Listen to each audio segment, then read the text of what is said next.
Okay, so we are back working with exponents, and we're going to go ahead and use expansion to discover our rules, and we find that expansion becomes really important here because it seems confusing and counterintuitive until we actually use the expansion to figure out why it is the way it is.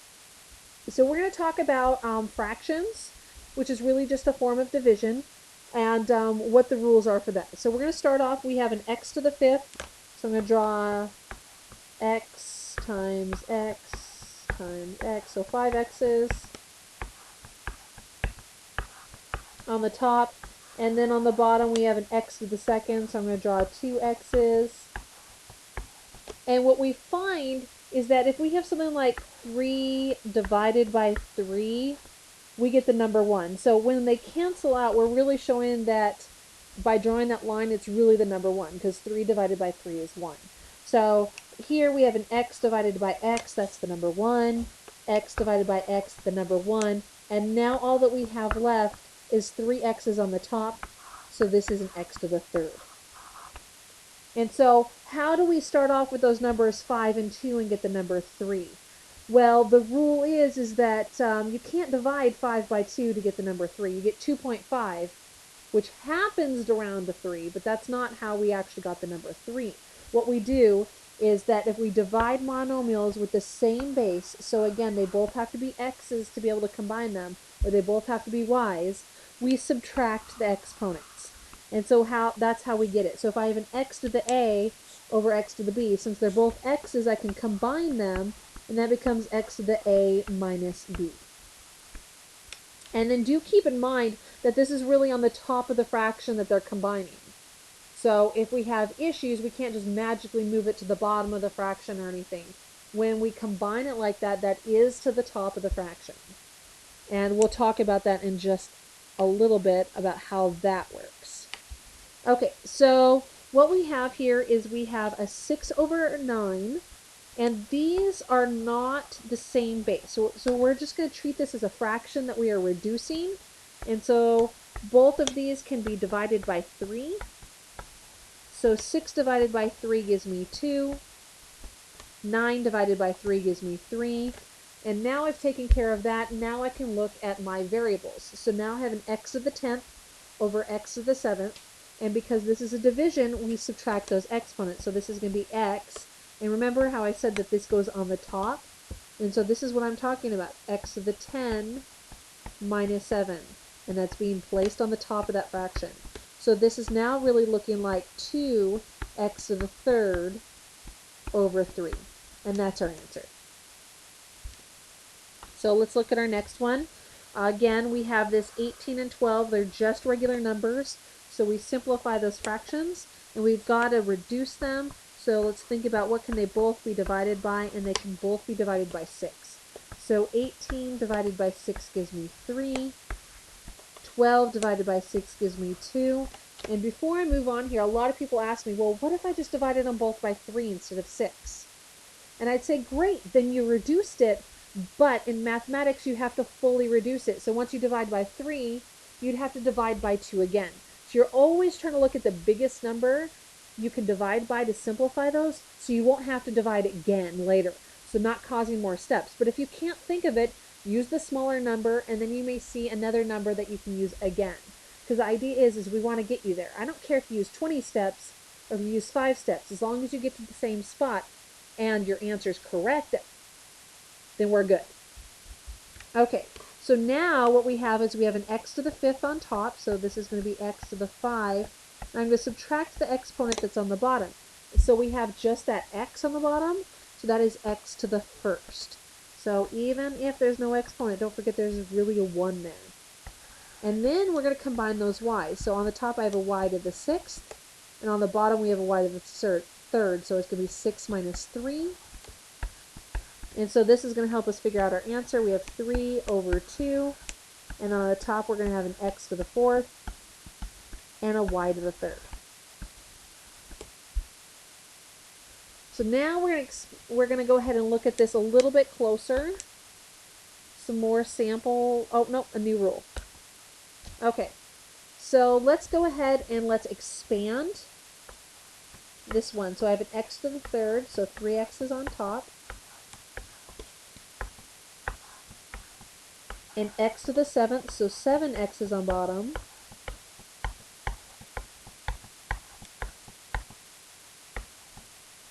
that's 4, 5, 6,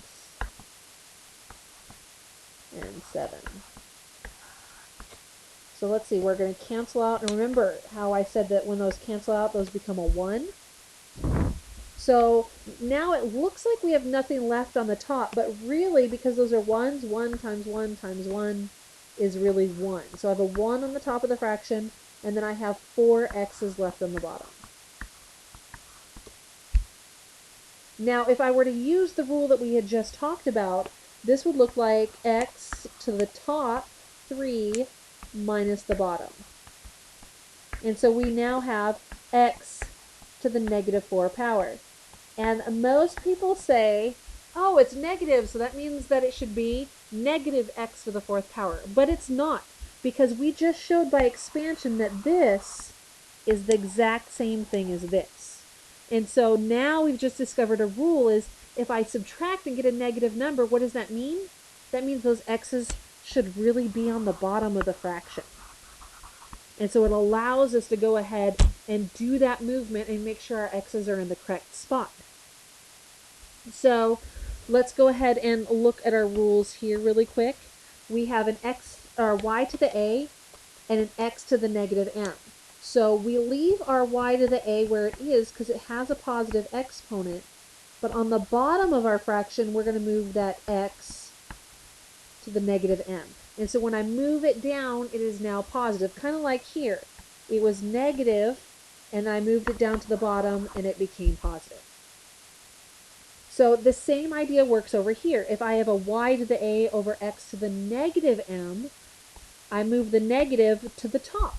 So a negative exponent means that if it's on the bottom, I move it to the top. If it's on the top, I move it to the bottom. Everything else stays where it is. We only move negative exponents.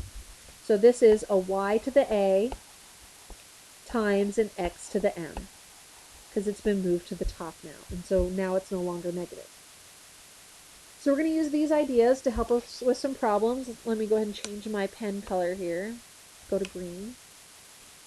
So I'm going to combine my x's. And remember, when I combine by subtraction, because this is a division, it's a fraction problem, so I subtract, we combine only those ones that have the like bases. So I combine the x's. So 3 minus, and there's no exponent here, which really means there's a 1. So 3 minus 1. And this is a y, and then 2 minus 8. So it's always top minus bottom when you're subtracting. And so this becomes x to the second, y to the negative 6. And since the y is negative, I have to move that down below. And now it's y to the positive 6. And that's our final answer. And so that's what we're going to be working on this whole time, is trying to simplify this so we don't have so much stuff that we have to write. Okay, so let's try another problem. So we have, again, we have those fractions just like before. So we're going to find a common factor to divide them by. So it looks like they can both be divided by 2. So this becomes 4 divided by 2 is 2. 6 divided by 2 is 3. And then I go ahead and subtract those exponents. So top minus bottom, top minus bottom. So don't forget, when there's no exponent there, if you need to, you write those ones. So you don't forget and think, oh, it's 7 minus 0. Because that's not true. There's actually an x down there. We just have this little shortcut where we don't have to write those ones. That invisibility property. Okay, so now we simplify. So 2/3 x to the 6th, y to the negative 1. And then we have to move that y down below because it's negative. So now I have 2/3 x to the 6th.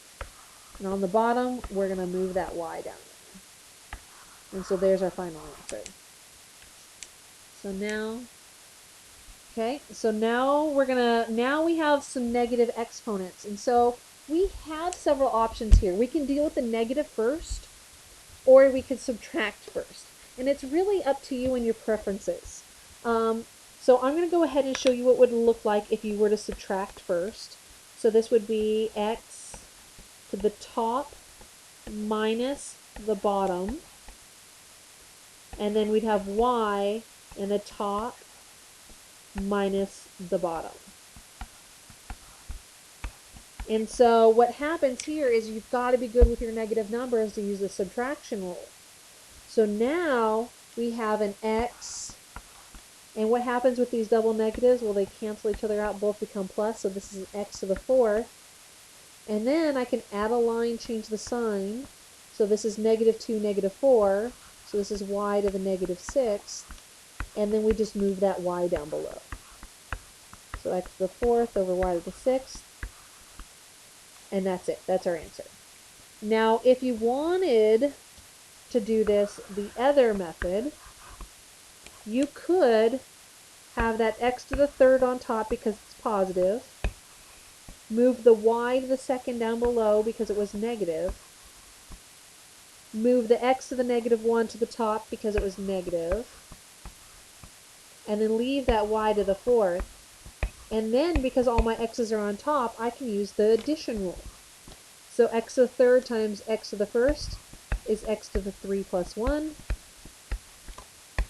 And then on the bottom, y to the second times y to the fourth is y to the 2 plus 4. And that gives me x to the fourth, y to the sixth. And so see how that matches that. And sometimes people like doing that because they don't like dealing with negatives. And sometimes people use the subtraction because they find that it's quicker, it's less work that you have to show. So really it kind of depends on your skills. So on our next one, again, I'm going to go ahead and show this two ways. So I'm going to go ahead and start with the subtraction. So x to the top minus the bottom, y to the top minus the bottom.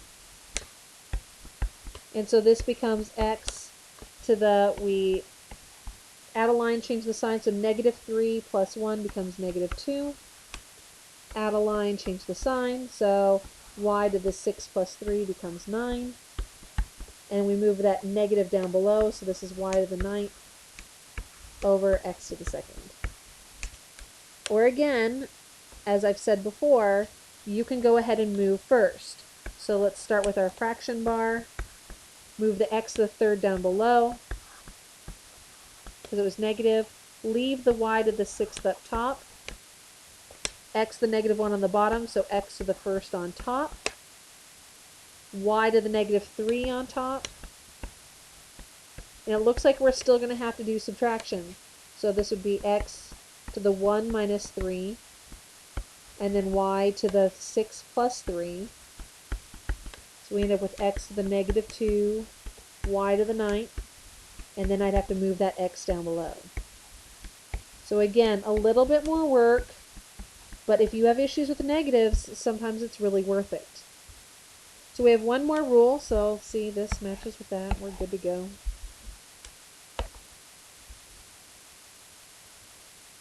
And looking at why things are the way they are. So let's go ahead. We have an x to the third, so 3 x's being multiplied on top.